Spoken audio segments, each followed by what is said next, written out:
Hi అండి, నమస్తే. Welcome back to Sajida channel. నేను మీ సాజిదా అండి. ఇవాళ కర్రీ వచ్చి కోడిగుడ్డు ములక్కాయ టమాటా అండి. ఇది మనం కోడిగుడ్లు ఎప్పుడు నూనెలో కొంచెం సాల్ట్, ఉప్పు, పసుపు వేసుకొని మనం ఫ్రై చేసుకుంటాం కదా. కోడిగుడ్డు మీద ఉన్న పీలపది చక్కగా ఫ్రై అవుతుందని మనం అట్లా ఫ్రై చేసుకుంటాం. కానీ ఈసారి నేను కోడిగుడ్డు ఫ్రై చేయకోకుండా మామూలుగానే కోడిగుడ్డు ఉడకబెట్టుకున్న తర్వాత మనం కోడిగుడ్డు మీద ఉన్న తోలు తీసేసి మనం ఇట్లా ఉడకబెట్టుకున్నామండి. కోడిగుడ్డు టమాటా ములక్కాయ కర్రీ చేశాను. కానీ ఇది చాలా చాలా ఈజీగా చేసుకోవచ్చండి. ఇప్పుడు మరి మీకు ఒక విషయం అండి, ఇప్పుడు వరకు నా ఛానల్ ఎవరైనా సబ్స్క్రైబ్ చేసుకోకపోతే ప్లీజ్ అండి సబ్స్క్రైబ్ చేసుకుంటే లైక్ చేయండి, మీ ఫ్యామిలీ మెంబర్స్కి షేర్ చేయండి. ఓకేనా? ఇప్పుడు మరి ప్రిపరేషన్ ఏంటో చూద్దామా. ఉల్లిపాయలు పెద్ద సైజు 2 కోసానండి.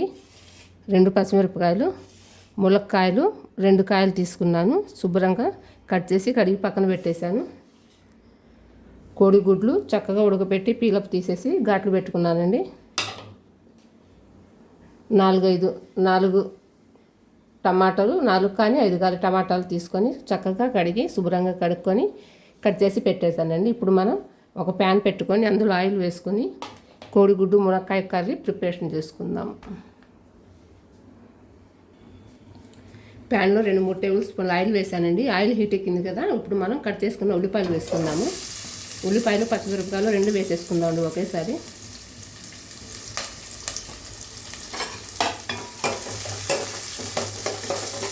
ఇది చక్కగా గోల్డెన్ కలర్ వచ్చే వరకు మనం ఫ్రై చేసుకుందాము.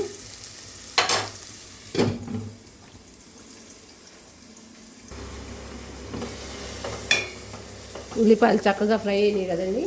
ఇప్పుడు ఇందులో ఒక 1/2 టేబుల్ స్పూన్ అల్లం వెల్లుల్లిపాయ పేస్ట్ వేసుకుందాము. 1/2 టేబుల్ స్పూన్ అల్లం వెల్లుల్లిపాయ పేస్ట్ వేస్తున్నానండి. ఇది కూడా మనం చక్కగా ఫ్రై చేసి ఇప్పుడు మనం కట్ చేసుకున్నాం చూసారా ములక్కాయలు, అవి కూడా వేసేసుకుందాము.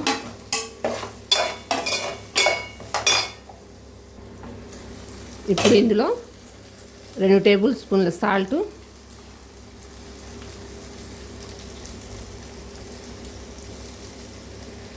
రుచికి తగ్గట్టు వేసుకోండి. మళ్ళీ ఎక్కువైతే మళ్ళీ బాధపడతారు.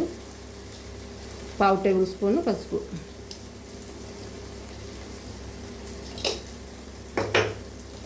ఇది కూడా చక్కగా కలుపుకుందాం. ఇప్పుడు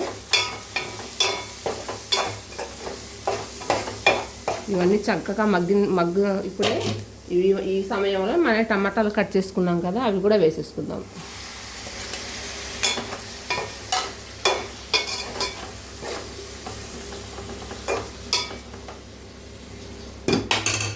ఇప్పుడు మంటని మీడియం మంట మీద పెట్టి ఒక 10 మినిట్స్ మనం ఉడకబెడదాం. ఇప్పుడు ఈ సమయంలోనే మనం కోడిగుడ్లు ఉడకబెట్టి పక్కన పెట్టుకున్నాం కదండి, ఇవి కూడా వేసుకుందాం. ఏంటి ఇవి నూనెలో ఫ్రై చేయకుండా వేస్తున్నాను అనుకుంటున్నారా?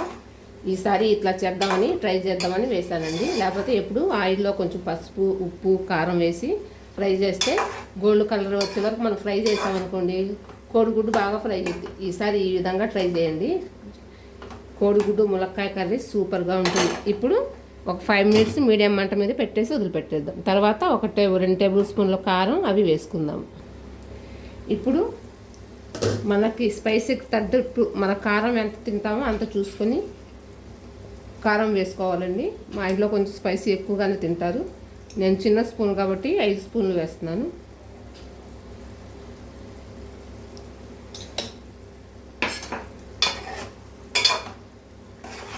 చక్కగా కలుపుకొని 1 గ్లాస్ వాటర్ వేసుకుందామండి.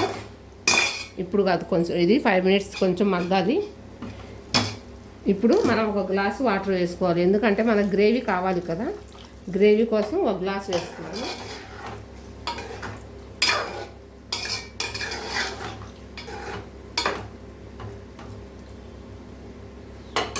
సన్నగా కట్ చేసుకున్న కొత్తిమీర కూడా వేసుకుందామండి. కొంచెం వేసుకుందాము చివరిలో, తర్వాత కొంచెం మిగుల్చుకొని తర్వాత కూడా వేసుకుందాము.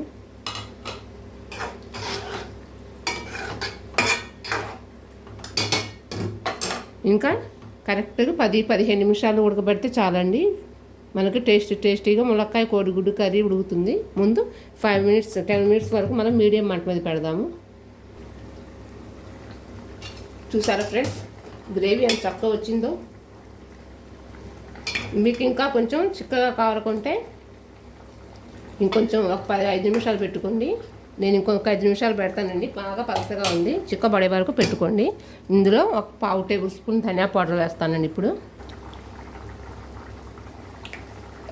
చూడండి ఫ్రెండ్స్, ఇప్పుడు 1/2 టేబుల్ స్పూన్ ధనియా పౌడర్ వేస్తున్నాను.